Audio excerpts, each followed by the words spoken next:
By the end of this lesson, you will have a complete essay together with the thinking behind it. So grab a pen and paper to take notes, and maybe a tea or coffee too.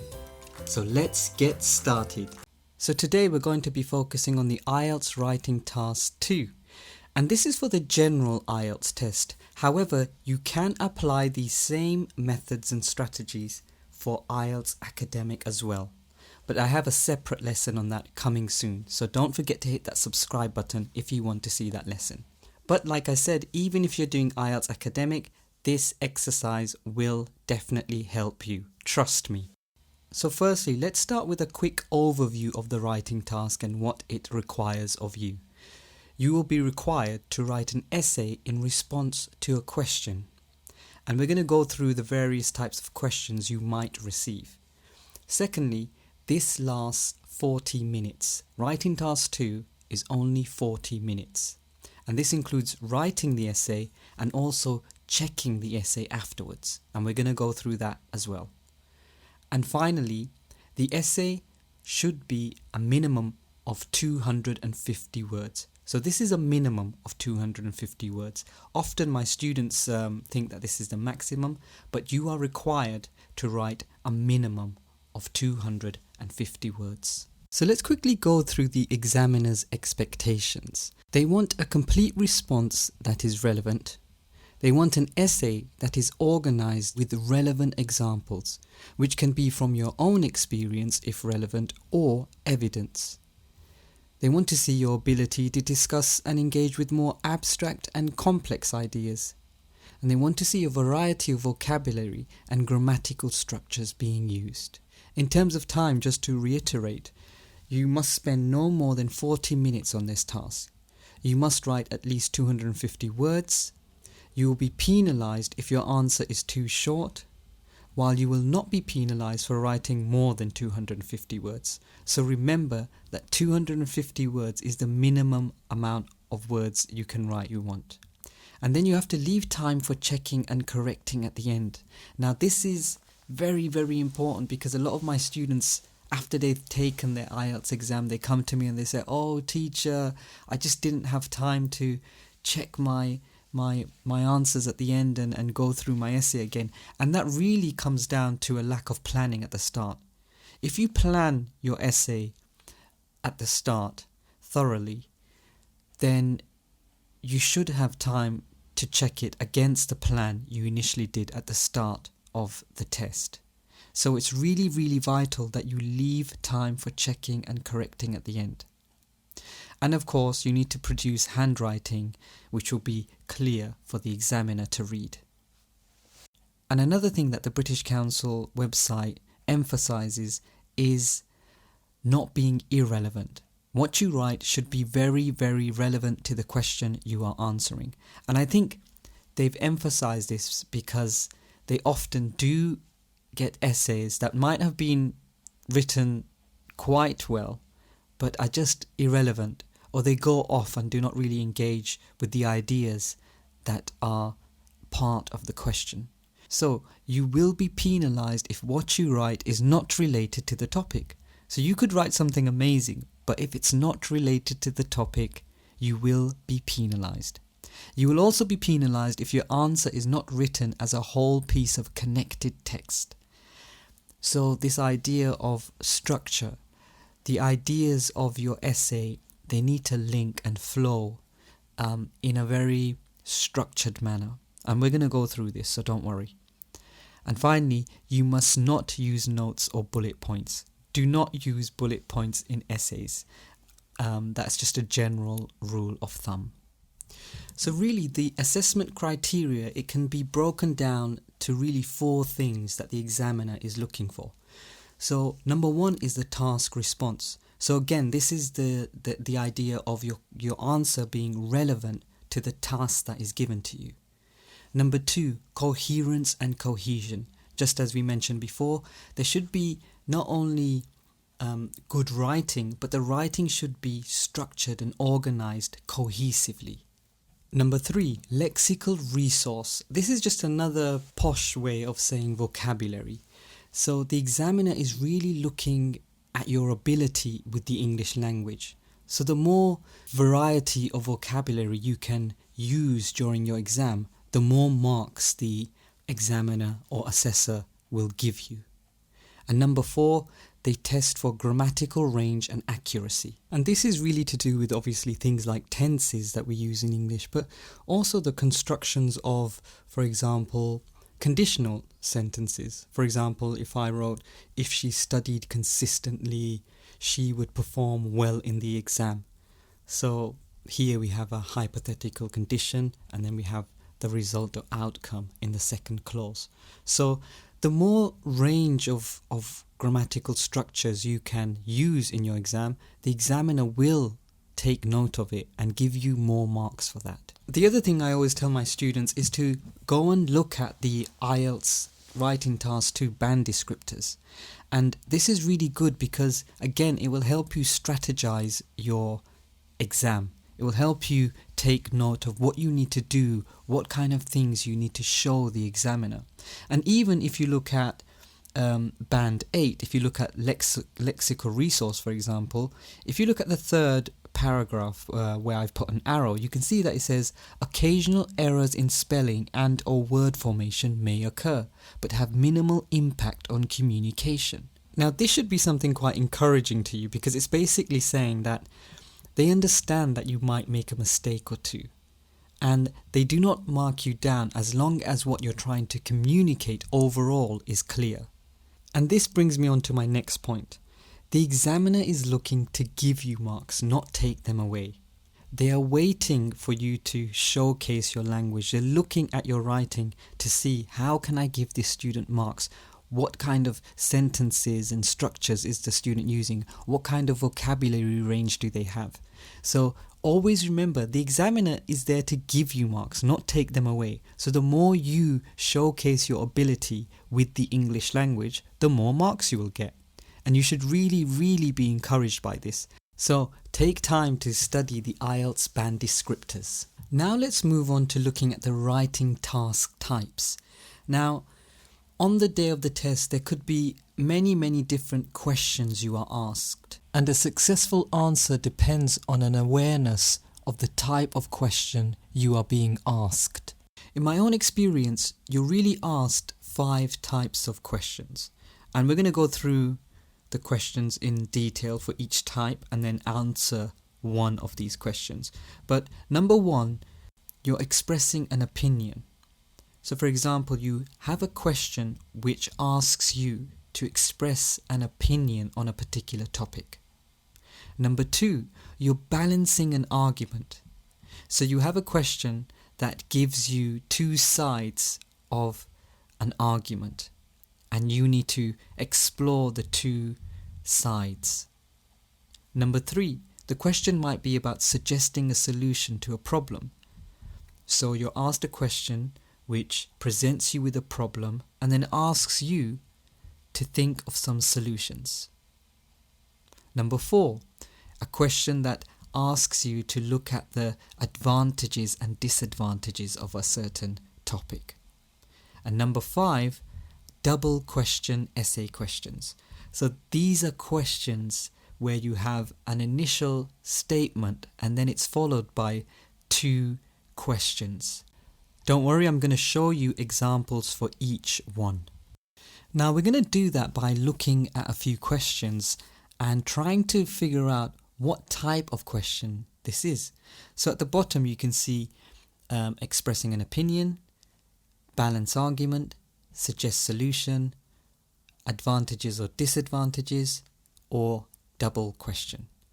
So let's just read this question and you tell me, or just think about, what type of question is this? With advances in artificial intelligence occurring at an accelerated speed, many people believe that it will give more freedom and opportunities to everyone. To what extent do you agree or disagree with this opinion? Give reasons for your answer and include any relevant examples from your own knowledge or experience. Write at least 250 words. Now just pause the video here and try to guess what type of question this is. Is it 1, 2, 3, 4 or 5? So that question is an opinion-based question. And how we can tell this, I've underlined a sentence from the question itself, which says, to what extent do you agree or disagree with this opinion? So it's asking for your opinion in the question. Let's do the same with this question. A rise in the use of mobile phones in the classroom by school children is severely impacting their concentration in class and overall educational development. What are the causes of the problem and what measures can be taken to solve it? Give reasons for your answer and include any relevant examples from your own knowledge or experience. Write at least 250 words. So again, do you think this question is asking you to express an opinion? Is it asking you to balance an argument? Is it asking you to suggest a solution? Is it asking you to outline the advantages and disadvantages? Or is it a double question essay? Pause the video here and the answer's coming up. So the answer is problem and solution. This question is asking you to look at the causes of the problem and what measures can be taken to solve it. So it's clearly asking you to identify the causes of a problem and then try to come up with solutions to fix the problem. You can see that this is clearly asked by the question. So this is why it is very important to really study the question before you start answering, because understanding the type of question it is will help you to plan the essay later on.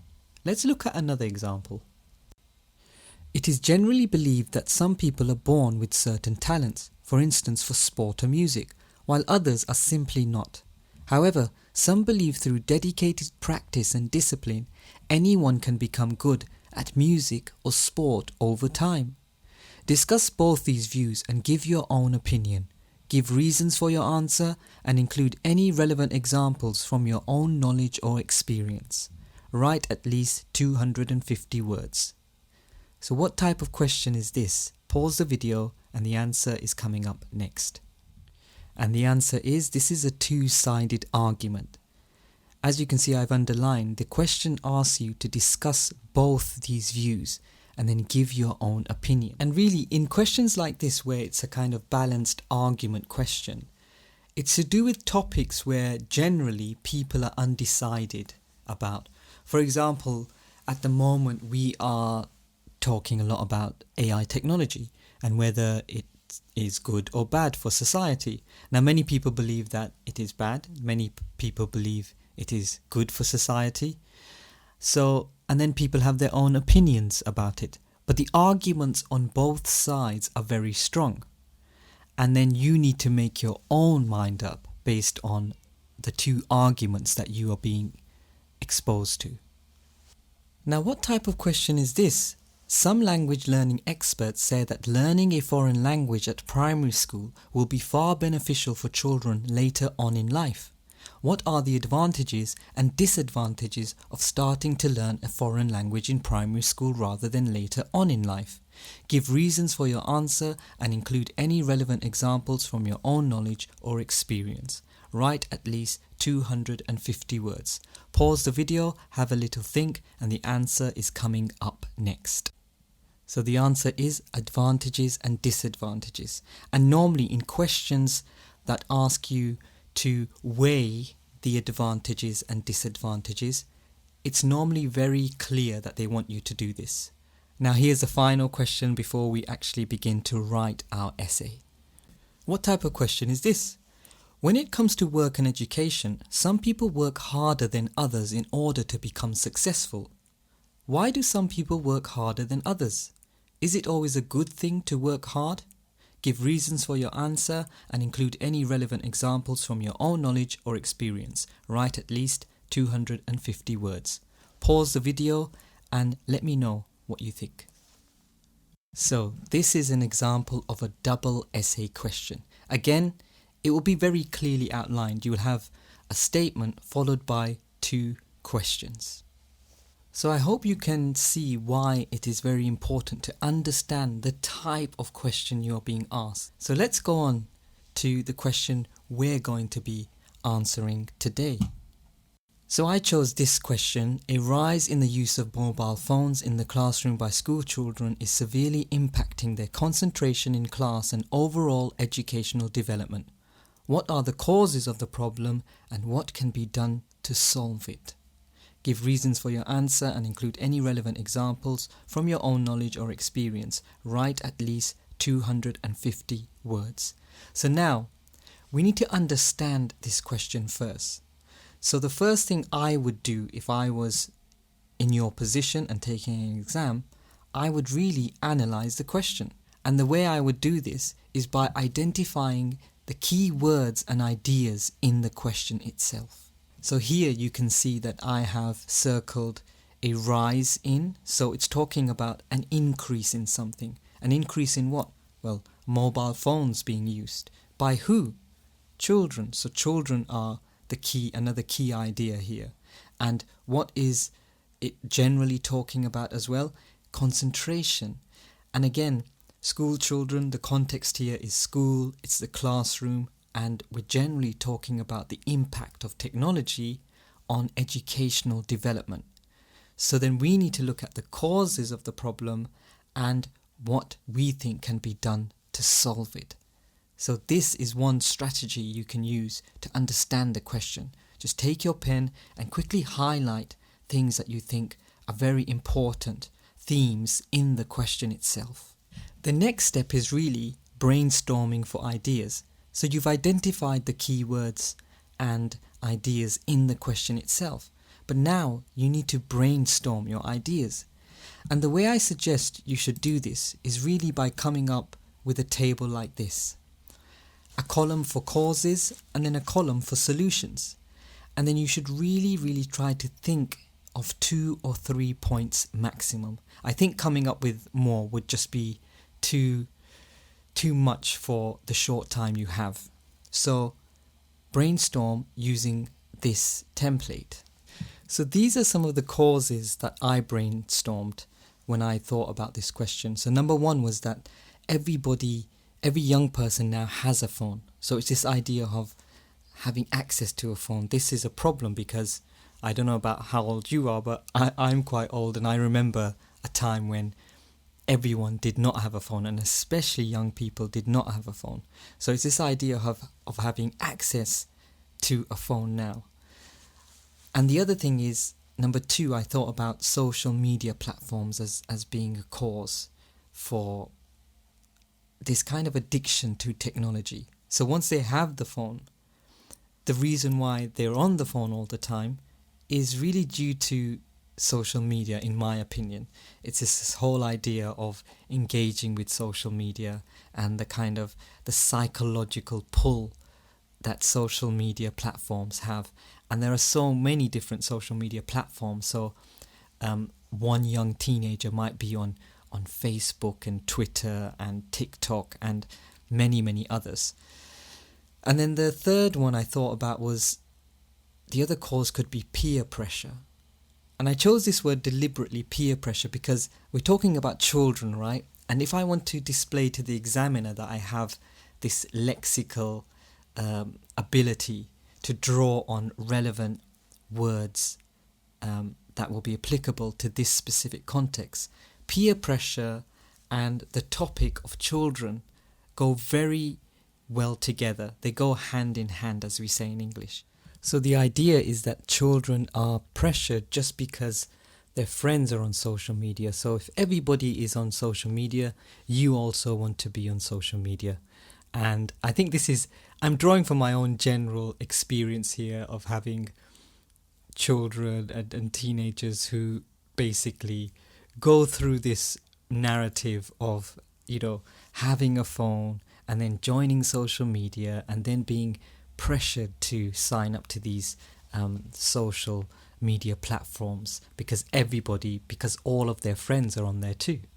So that's how I thought of the causes. You may think of other causes, and you're welcome to think of other causes, of course. And, like the question says, it tells you to draw on your own experience as well. You may have another experience, and you can easily write this down as a cause and then just be prepared to justify your opinion. So now in my brainstorming table, I have the causes clearly outlined. I have easy access to mobile phones, addiction to social media, and peer pressure. So I have 3 causes now, and these 3 causes will form the main body of my essay. So next, we need to find the solutions. Now, for a question like this, and I think for a lot of questions, and as somebody who studied sociology, one method of trying to find solutions is to look, as we say in English, at the bigger picture. So I call this the onion method, but I've put it in a concentric circle diagram here. So the questions I normally ask myself when I think about a question like this is, what could the individual do? What could parents do? What could schools do? What could social media companies do? What could the government do? And the way I thought about this was to think about this diagram. If you look in the middle of the diagram, the first kind of element or aspect of society is the individual. So then what can I do as a person who uses social media in a school setting? Well, I need to try to restrain myself. And then what can my parents do? And then what can the schools do? And then what can social media companies do? And then what can the government do beyond that? So we see all these various players who can really help us find a solution to the problem, or who we think are very important in finding solutions to the problems we've just outlined. So after thinking about that, I came up with the following solutions. Now, just look at how my solutions go back to the causes I outlined. So it's not something that I've just kind of thought of randomly without being related. So easy access to mobile phones. So who gives children access to mobile phones? Who provides them with their first phone? It's the parents. And then the schools also play an important role here as well, because they need to try to limit the use of phones in class through policies and various things that we'll talk about later on. But I thought about the following solutions. So easy access to mobile phones. Parents, schools limit use of phones in class. Number 2, addiction to social media. So this is a bit of a tricky one, because there's an addiction to social media that is caused by social media platforms, and which is making children use their phones a lot in the classroom. So I said a possible solution could be that social media companies must implement more attractive features to prevent and work with schools and parents, such as daily limits on social media. Now these are just in note forms, but the things that I'm thinking about here are really to do with, for example, a kind of lock on screen time. So for example, you have apps now that can shut down certain social media platforms and prevent children from using them after a certain number of hours during the day. You also have things like parental locks that you can put on phones. And I think that all of these things combined will prevent or reduce the amount of time children spend on social media in class. So for example, think about if you knew that you had only 3 hours to go on social media a day, then maybe you would not waste your time trying to check your social media during school hours, and instead use those hours later on after school. So these are just some random thoughts I'm having. You may have totally different ones, and that's fine. There's no really one way to answer these questions. You may think of many different kind of causes and solutions, but I'm just taking you through my thinking. And then thirdly, peer pressure. And I've said the solution to this could be education on digital literacy and negative causes, parents, schools and social media companies.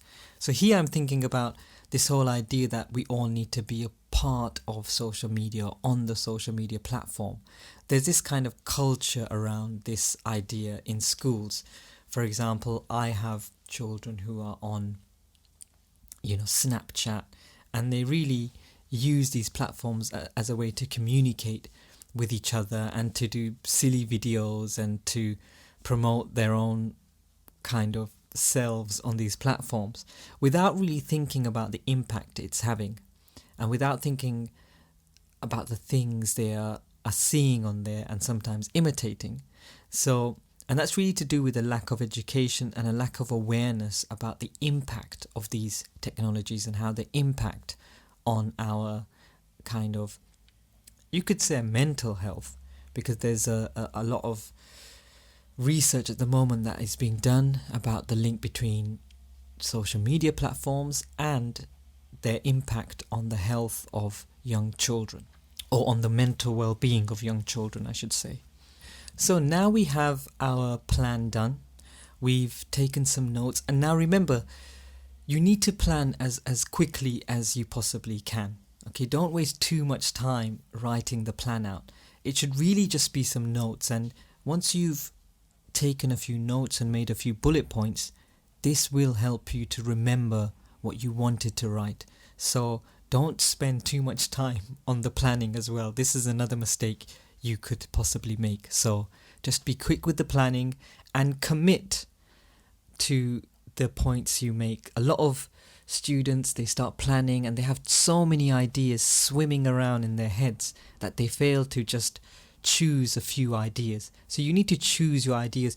Your ideas are not the most important things. As long as they're relevant and you can really argue that this is a cause and then find a sensible solution to this cause, that's what the examiner wants to see. Remember, they're more interested in the use of your language, and they are also interested in what we're going to go to next is the structure.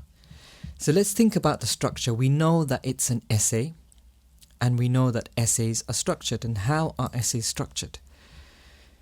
I'm going to go through two different ways you could structure your essay. So I'm going to begin with the essay overall. So we all know that an essay contains an introduction, a main body, and a conclusion. Now in this essay we're going to have an introduction, a first main body paragraph, a second main body paragraph, and a third main body paragraph, and then the conclusion. I haven't put the third main body paragraph in this diagram, but obviously if you wanted to add more, you could add more. So the introduction is normally a rephrasing of the main problem, a summary of the main ideas that are going to come in the essay, and then just a quick outline of solutions. I always tell my students that the introduction is like a trailer or a promotion of a movie. You know, when you see a trailer, you kind of know what the movie is about based on the trailer. You kind of know what the storyline is going to be, but the trailer doesn't show you the entire movie. So the introduction is just that. It's just an introduction. Do not write too much in the introduction, and we're going to go through the introduction in detail in a little while. Then next we have the main body paragraphs. Now there are really two ways you could structure this, okay?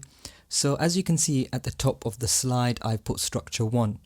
So you could do it in this way. You could have one paragraph which details the causes and their effects, and then your second main body paragraph could just detail the solutions and their effects. So it's a paragraph with causes and effects, followed by a paragraph outlining solutions, and then you move on to your conclusion. But there is another way you could possibly organize the structure of your essay, and in particular the first main body paragraph and the second main body paragraph. So you could group the causes and effects and solutions together. So in one paragraph you could detail the causes and its effects and then provide the solutions. So for example, if we talked about the prevention of addiction to social media, I could write about social media as being one cause why children use mobile phones a lot in classrooms, and then follow it with the solutions in one paragraph. I could do that. Or I could go back to structure 1 and I could use one paragraph to look at all the causes and effects, and then use the second paragraph to just talk about the solutions. So in this, structure 2 is an alternative approach to structuring the actual main body paragraph. So you could group causes, effects, and solutions together in one paragraph, and that would be totally fine. I hope that's understandable. If you have any confusion regarding that, please just let me know in the comments. But I'm going to show you how to do this in a little bit. So now let's go on to write the introduction. This is an introduction that I wrote. The increased use of mobile phones in classrooms raises concerns about its negative effects on students' concentration and overall educational development. This issue stems from factors such as easy mobile phone access, social media addiction, and the role of irresponsible social media companies. However, viable solutions exist to tackle these problems. Now I've color-coded this paragraph. The blue rephrases the question and provides context. The red summarizes the main idea of the essay. There are 3 issues outlined. And then the black is a statement of anticipated solutions coming later in the essay or coming next. Now for a 250 word essay, your introduction shouldn't really be longer than this. Unless you have more points you want to offer, this is really how long an introduction should be. And this is really the structure and the really logic of a good introduction. Now let's move on to writing our first main body paragraph. So I wrote the following. One primary cause of diminished concentration is the easy accessibility of mobile phones. As smartphones become more prevalent, students find it easier to bring them into classrooms, resulting in constant distractions and hindering focused learning. Implementing clear guidelines on phone usage in educational settings can create an environment conducive to better concentration. For example, school policies that restrict the use of mobile phones during class time or ban their use during the school day. Earlier on I mentioned how you could use 2 structures to form a main body paragraph. So I've gone for structure 2, where I have outlined the topic sentence or theme of the paragraph, outlining the first cause and effect, and then I've proceeded to provide a solution. So as you can see, the blue is where I've given the topic or theme of the paragraph and outlined the first causes and effects, and then I have proceeded to provide the solution straight after. As I said before, you could just have all your causes and effects in one paragraph and then have a second paragraph where you deal with the solutions for each problem separately. So both methods would be okay and correct. Both methods would be correct because they're organized and they're structured. Now it's worth looking at the language of cause and effect. So for example, there are many set phrases you find in essays that describe the cause and effect of something. So for example, I have here, one of my points is easy access to phones. What does that result in? Distractions in classroom.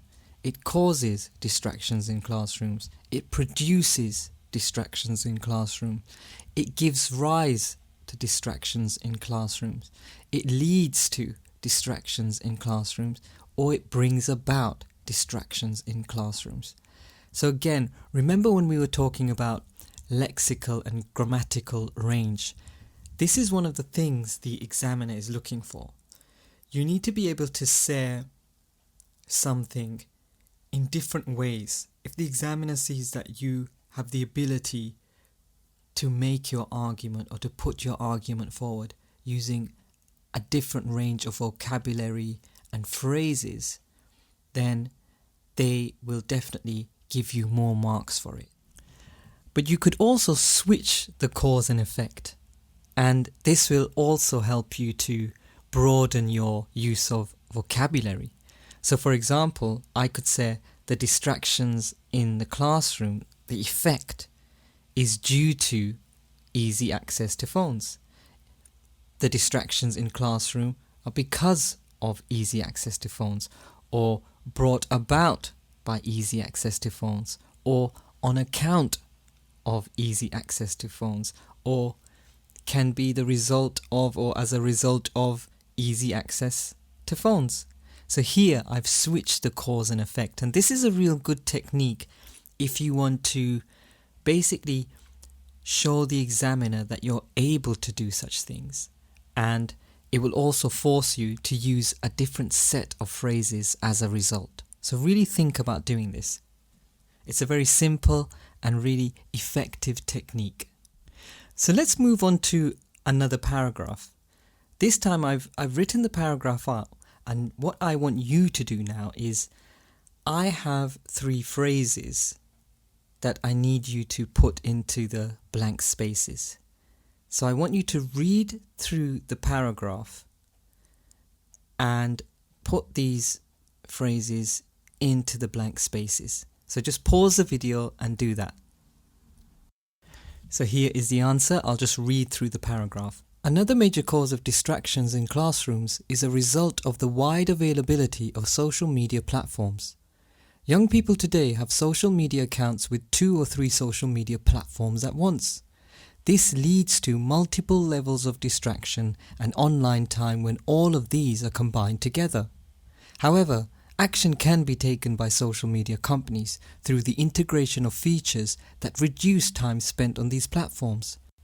For example, screen time tracking features, third-party apps like parental admin controls, and well-being tools that encourage breaks from social media platforms. Again, I hope you can see from this paragraph that the causes and effects are outlined and then some solutions are given in one paragraph.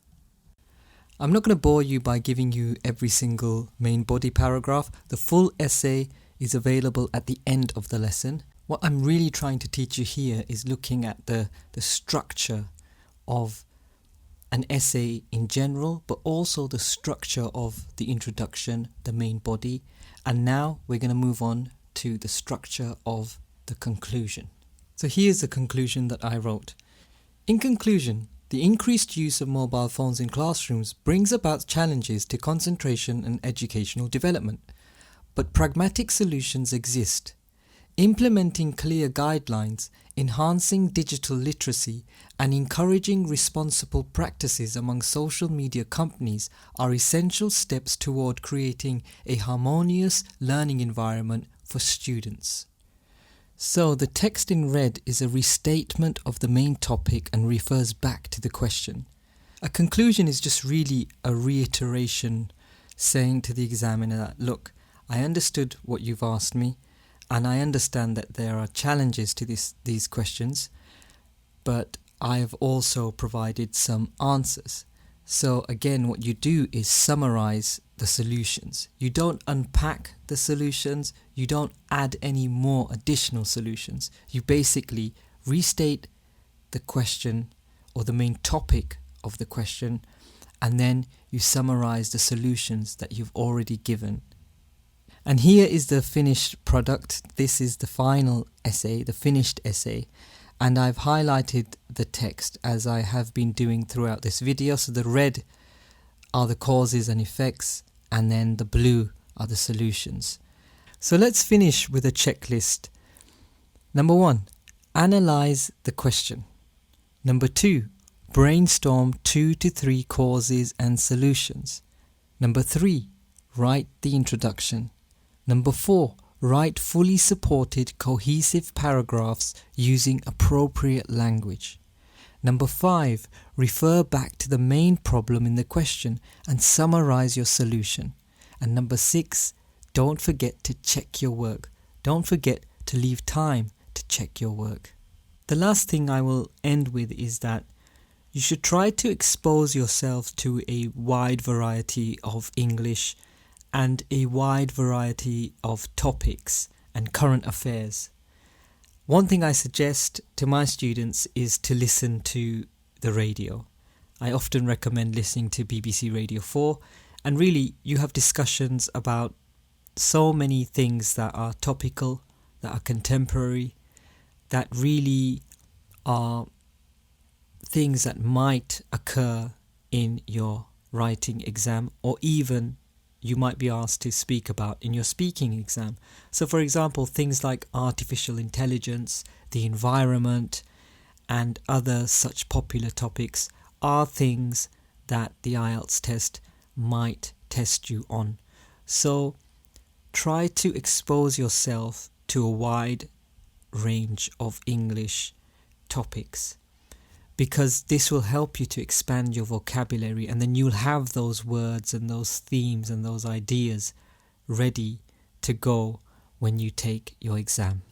So there you have it, IELTS Writing Task 2. I'm convinced that if you follow this approach, you will do well in your writing test.